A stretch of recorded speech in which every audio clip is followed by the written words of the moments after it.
the next section we're going to talk about is storage automation with OpenStack Cinder. And I'm going to try and scoot through this quickly. My name is Suresh Raghuram. I'm the co-founder and CEO at Platform9. What I wanted to introduce was OpenStack has, this is a prettier version of an OpenStack diagram. Some of you may have seen the more infamous OpenStack diagram, which essentially looks like spaghetti. It has like lines going everywhere. But, this one I have. It's a distributed system. It's a service-oriented architecture. There's a lot of different services. But the idea is that the core platform has identity, compute, image repository, networking, and block storage. Cinder is the OpenStack service that helps the cloud platform integrate with block storage solutions, whether those are traditional SAN arrays or software-based block storage solutions. And we're going to talk about that a little bit now. What we do with Cinder is we make it easy for users who have a wide range of storage provisioning requirements and management requirements to orchestrate that and automate that with OpenStack. So imagine a customer who has two different tiers of infrastructure. There's a production tier. There's like 3 different servers or a rack of servers working with a high-end, highly available, multiple classes of service QoS storage array. And at the same time, on the right side, you have a tier 2 infrastructure which is used for more ephemeral workloads.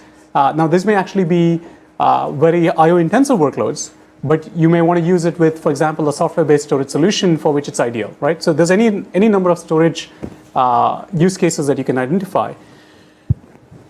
If you take our same users again, the IT persona and the end user persona, the IT persona tends to worry about what are the different classes of storage that I have? What are the quality of service parameters that I need to deliver? There's a storage admin that I need to interface with, or I may be also, the storage admin. And how do I allocate all of this and manage the consumption of all of this? And the end user is thinking about, how do I get things done, right? How do I provision VMs? How do I provision volumes? And this is the integration that OpenStack makes possible using Cinder. So we're a little short on time, but what I'd like to do is scoot into a live demo environment and show you a quick tour of how this works.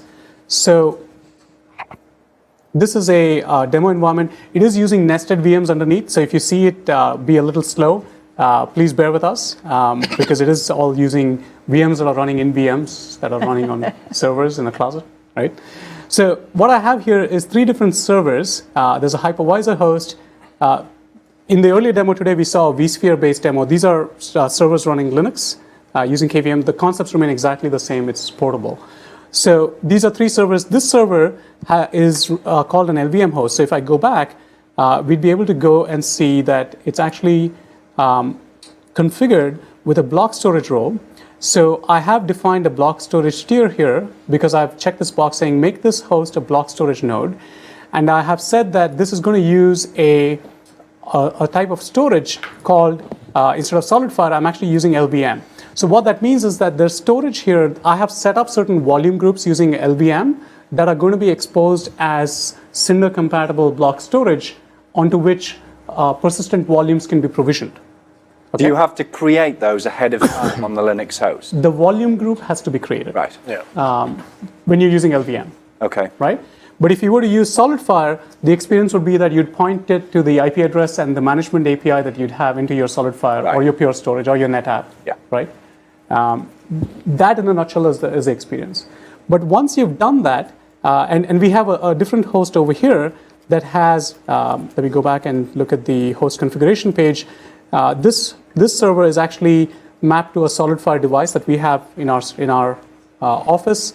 This is a SolidFire array that we're logged into the management console on. And here, I've defined this, given this a storage backend label.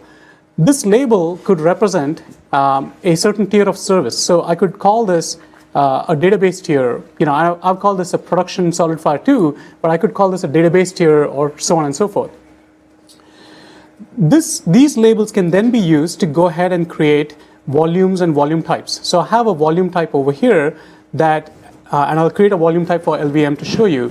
But this volume type, a volume type represents a certain class of service to persistent volumes. Okay, so think of it as a class of storage. So you have your physical array, It could be a solid file, it could be a pure, it could be an EMC, it could be a NetApp, it could be any range of those.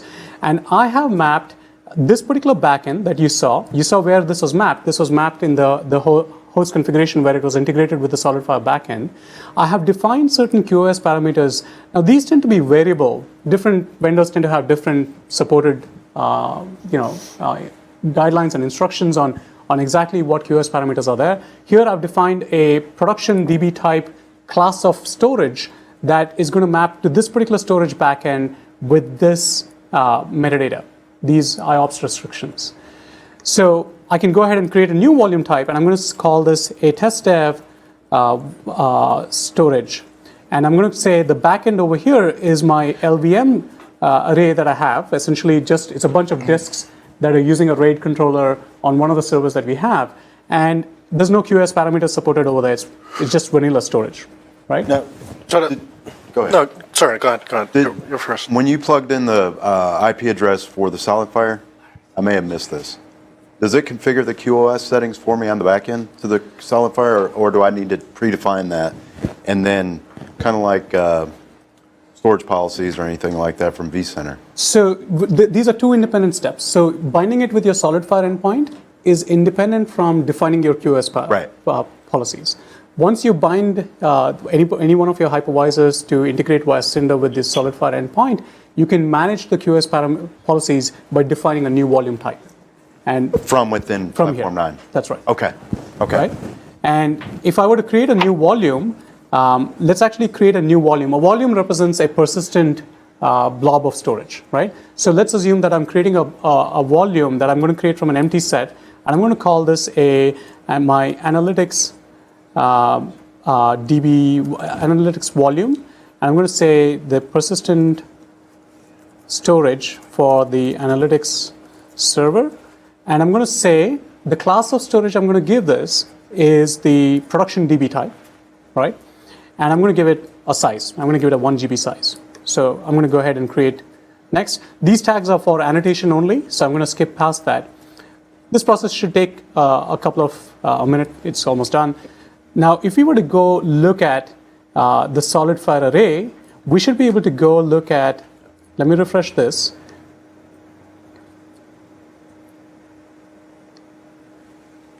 We'll give it a few minutes to load. But this is the analytics volume that we just created that is on the SolidFire host, and that is actually, you should see this, if I go into the latest volume that was provisioned, you see that this has been provisioned. This is probably the one that was provisioned. I don't know if there's a way to see the timestamp, but this was just provisioned right now, and it's been provisioned using the IOPS parameters that are coming from this storage class here. So the storage class here, prod DB type, has a definition of these IOPS parameters. Now, can I see the UUID from in this interface, or do I need to go to vCenter and find that? There should be a way to see the UUID.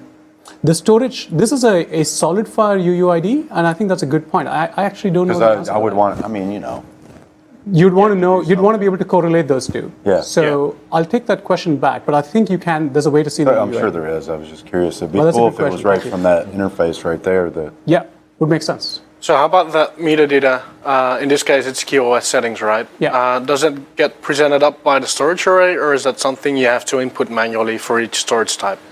So you do have to input it through Cinder. So when you're setting up your cloud platform, this is where you're kind of defining your offerings. Yeah. So you'd be defining, for example, one of the things you'd be defining on the compute side is flavors, right? How much CPU, how much memory, what particular servers, and so it's a similar process here where you define that here. So that was a very quick tour. I wanted to show you how that works. The idea is that once you provision that volume, I can now go ahead and deploy an instance. So if I were to take this analytics instance, I could go into this and say manage volumes, and I could choose to attach this analytics volume into this. And once that's done, inside that VM, you should see the volume has been plugged in using iSCSI, right, on the hypervisor. So it's as simple as that. Right? Nice. And that process, whether it's a vSphere region or a KVM region, exactly the same. Exactly the same. That's what we do. Right? This is the only thing we do. We better do it well. But with vSphere, it does the right things underneath. So if you have storage policies, it integrates through all of those, right? It does all the right things underneath. Yeah. And going back to like you said earlier, the cool thing is you can still carry on your day-to-day operations from a vCenter perspective or anything like that. Yeah. So let operators operate. Let Let the developers or whoever wants to spin up. So one thing that was concerning mine, when you first created that vSphere region, you actually selected certain, not all of the networking, not all the data stores that are out there to be allocated to the control plane layer. Is that? That's right. So you have the point I want to show is you could choose to use all. Yes. But you could choose to start with one cluster and not have it touch any of the others. But even within a cluster, 1 or 2 data stores out of 20 or 30 data stores potentially could be just assigned in this environment. Is that? That's correct. So you could start really small.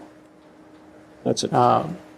What we usually see is there's a problem where there's a customer, I'll be talking about them later today, they'll say, hey, I want to get started, what do you use this with? Like a test cluster with 9 VMs. And then next morning we wake up and it's like 2,000 VMs in there. What happened? It worked on the test cluster, we said we'll just put it on production. It's like, whoa. Slow down. So that brings us to, what I wanted to convey is how easy it is for you to take all of the storage infrastructure that you have, the different classes of storage that you may want to expose, and integrate that with Cinder into your cloud platform, right? And along with everything else that you're managing there. Now you mentioned the integration with Pure. Is that complete now, or? So Pure has a driver. So if you need it to be up and running we just need to go use their driver and inject it. But it's not a drop down in the UI yet. Okay. But it's something we support. Okay. Because Pure supports Cinder with Juno.